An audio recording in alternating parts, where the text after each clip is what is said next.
কিন্তু তার কাছে একটা জিনিস চাই, তোর লজ্জা করে কিনা জোরে বলেন।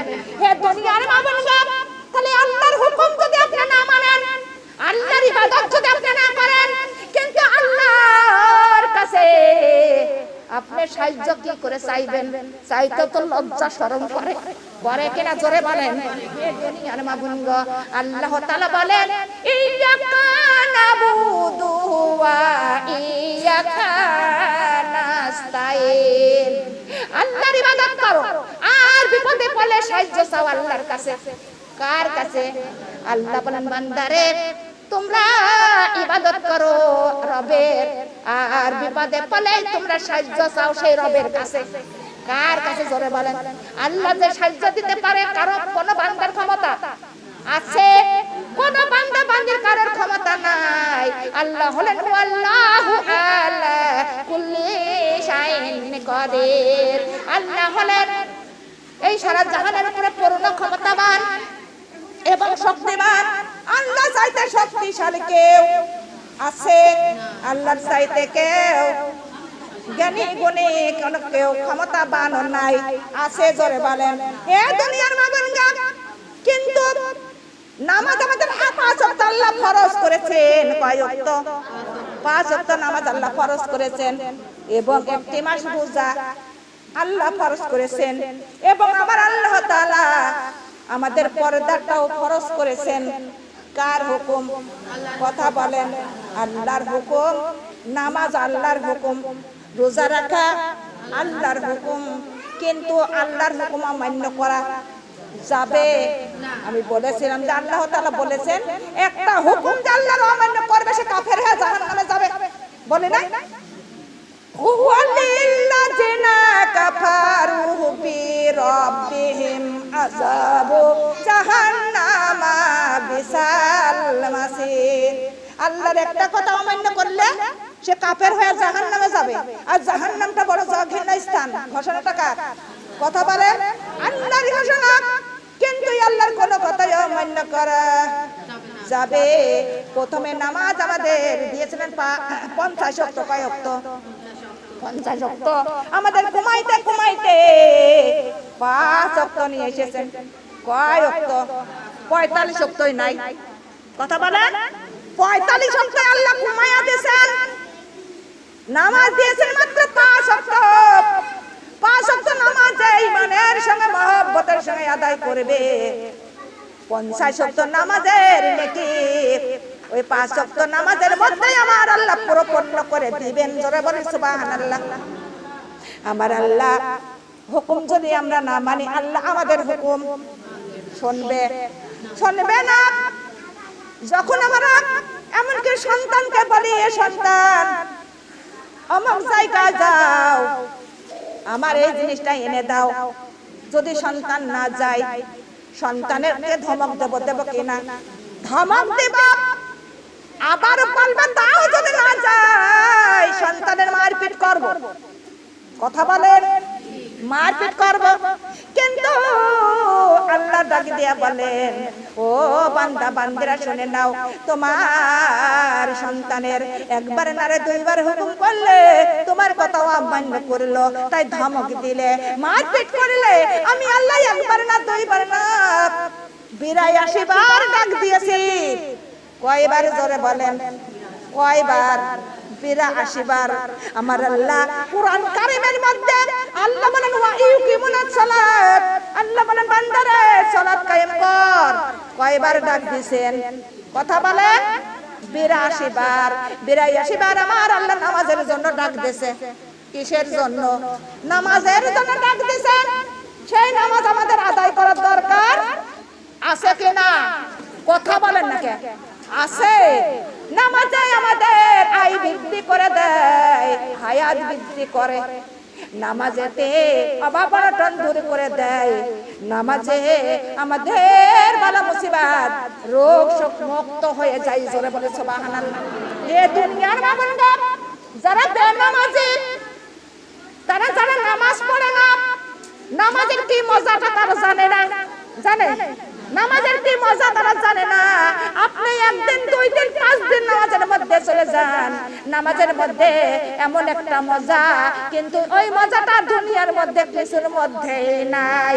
ওরে নামাজের মধ্যে কত মজা আর কত শান্তি পাওয়া যায়। লা ইলাহা লা ইলাহা সুবহানাল্লাহ লা ইলাহা লা ইলাহা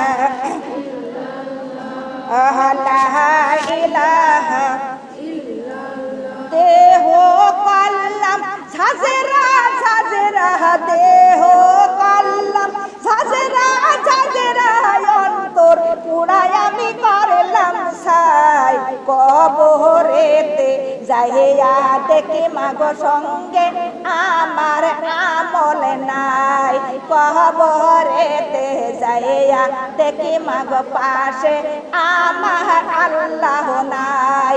লা ইলাহা ইল্লাল্লাহ লা ইলাহা ইল্লাল্লাহ দেহ কলম ঝাঁঝরা ঝাঁঝরা দেহ কলম ঝাঁঝরা ঝাঁঝরা অন্তরে পুরাই আমি করলাম ছাই কবরেতে যাইয়া দেখি মাগো সঙ্গে আমার আমল নাই কবরেতে যাইয়া দেখি মাগো পাশে আমার আল্লাহ নাই।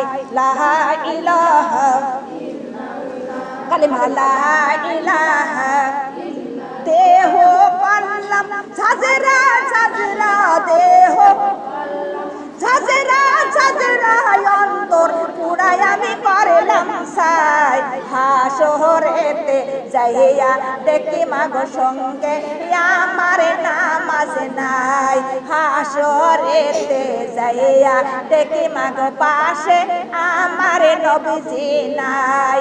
লা ইলাহা কালিমা লা ইলাহা দেহ কলম ঝাঁঝরা ঝাঁঝরা দেহ কলম ঝাঁঝরা ঝাঁঝরা অন্তর পুরা করলাম ছাই হাসরেতে যাইয়া দেখি সঙ্গে আমার রোজা নাই হাসরেতে যাইয়া দেখি পাশে আমার নবীজি নাই। লা ইলাহা কালিমা লা ইলাহা লা দেহ কলম ঝাঁঝরা ঝাঁঝরা দেহ কলম ঝাঁঝরা ঝাঁঝরা অন্তর পুরা করলাম ছাই মিজানেতে যাইয়া দেখি সঙ্গে আমার দান খরচ নাই মিজানেতে যাইয়া দেখি সঙ্গে আমার নবীজি নাই। লা ইলাহা কালিমা লা ইলাহা দেহ কলম ঝাঁঝরা ঝাঁঝরা দেহ কলম ঝাঁঝরা ঝাঁঝরা অন্তর পুরা করলাম ছাই পুলিশে রাতে যাইয়া দেখি সঙ্গে আমার কোরআন নাই পুলিশে রাতে যাইয়া দেখি সঙ্গে আমার নবীজি নাই। লা ইলাহা কালিমা লা ইলাহা কালিমা লা ইলাহা ইল্লাল্লাহু মুহাম্মাদুর রাসূলুল্লাহ সাল্লাল্লাহু আলাইহি ওয়াসাল্লাম। আলহামদুলিল্লাহ দেহটা পুরাইয়া ছাই করে কথা বলেন দেহটা আমরা ঝাঁঝরা করে ফেলেছি কোন কাজে এই সংসারের কাজে কথা বলেন সংসারের কাজে দেহটা পুরো ছাই করে ফেললেন এই স্বামী সন্তানের কাজে এ দুনিয়ার বাবনগা আমল করলেন না আমল করে টাইম নাই কবরে যেদিন চলে যাবেন কবরের মধ্যে কোনো আমল থাকবে জোরে বলেন আপনার সঙ্গে আমল নাই পাশেও আপনার আল্লাহ নাই কথা বলেন ঠিক না বেঠি এ দুনিয়ার বাবনগা হাসরের মাঠে উঠবেন হাসরের মাঠে আপনার আমল নামায় একদম ফাঁকা। কথা বলেন, একটাই আমল নাই। আমল নামাটা নিয়ে সেই দিন কাঁদতে হবে মাগো, কাঁদলেও কোনো লাভ হবে জোরে বল। হে দুনিয়ার মা বোনগা, হাসরের মাঠটাই এমন কঠিন জায়গা, নিজের মা বাবা সন্তানের পরিচয় দিবেন না, সন্তান মা বাবার পরিচয়, ওরে স্বামী স্ত্রীর পরিচয়, স্ত্রীর স্বামীর পরিচয় দিবেন না। সেই দিনটা সামনে না পিছনে? কথা বলেন, সেই দিনটা আমাদের সামনে।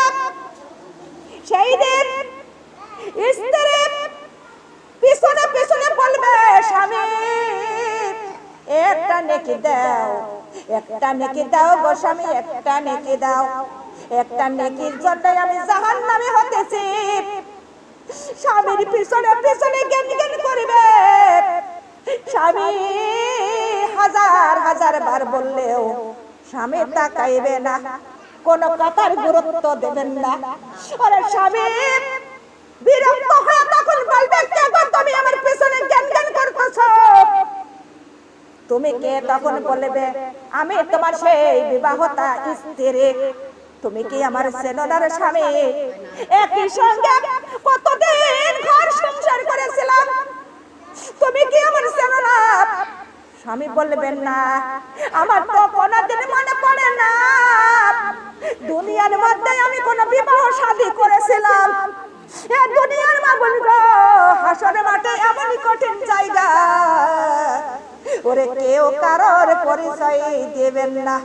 যার যার আমল নামা নিয়ে সেই সেই অস্থিরতা। আল্লাহর নবী বলতেছেন, হে দুনিয়ার মানুষ, কাঙ্গালি হও, ওরে ভিক্ষুক হও, তুমি দুনিয়ার মধ্যে হও, কিন্তু আখিরাতে হইও না। কারণ দুনিয়ার মধ্যে যদি কেউ ভিক্ষুক হয়, যদি কাঙ্গালি হয়, একজনের বাড়ি না হলে আরেকজনের বাড়ি কিছু পাওয়া যায়। আর আখিরাতে যদি ভিক্ষুক হয়ে যান, যদি কাঙ্গালি হয়ে যান, আপনার নিজের সন্তান ওই আপনার চিনবেন না। কথা বলে ঠিক না বেঠিক? আপনার গর্ভের সন্তান চিনবেন না, আপনার মহব্বতের স্বামী আপনার চিনবে না, আপনার মা বাবা চিনবে না। সন্তান, ও সন্তান মা বাবার চিনবে না, ওরে বাবা বলবে, সন্তান ছোট্ট কালে তোমার কত খোয়া পড়াইয়া মানুষ করেছে, তুমি আমার একটা নেকি দাও। সন্তান বলবেন না, আমার কোনো মা বাবাই ছিল না, কোনো পরিচয় থাকবে না। দুনিয়ার মা বোনগা, হাদিসের মধ্যে জানা যায়, সন্তান বলবে, আব্বা গো বাবা, ছোট্ট কালে তুমি কান্দে করে নিয়ে গোসল করাইতে নিয়ে যাইতে বাবা, আমার নিজ হাতে গোসল করাইয়া তুমি আমাকে কান্দে করে আমার বাড়িতে নিয়ে আসতে বাবা। বাবা গো, নিজ হাতে তুমি খাওয়াইয়া দিতে। মার বলবে, মা গো তুমি পরের বাড়ি কাজকর্ম করে করে আমাদের খাওয়াইছিলে, লালন পালন করেছিলে, সেই সন্তান আমি মা তোমার কত আদরের সন্তান। মা গো তুমি আমার একটা নেকি দাও, ও মা তুমি আমার রুজু তাকাও। ওরে সন্তানের রুজু মা তাকাইবেন না, সেই দিন কি কঠিন দিন মা গো, একটু চিন্তা করে দেখো। যার যার জীবনে সেই সেই অস্থিরতা, তাই কারণ আশা কইরো না ও দুনিয়ার মা বোন গো, নিজের আমল নিজেই করতে থাকো, কারণ আশা করিও না। লা ইলাহা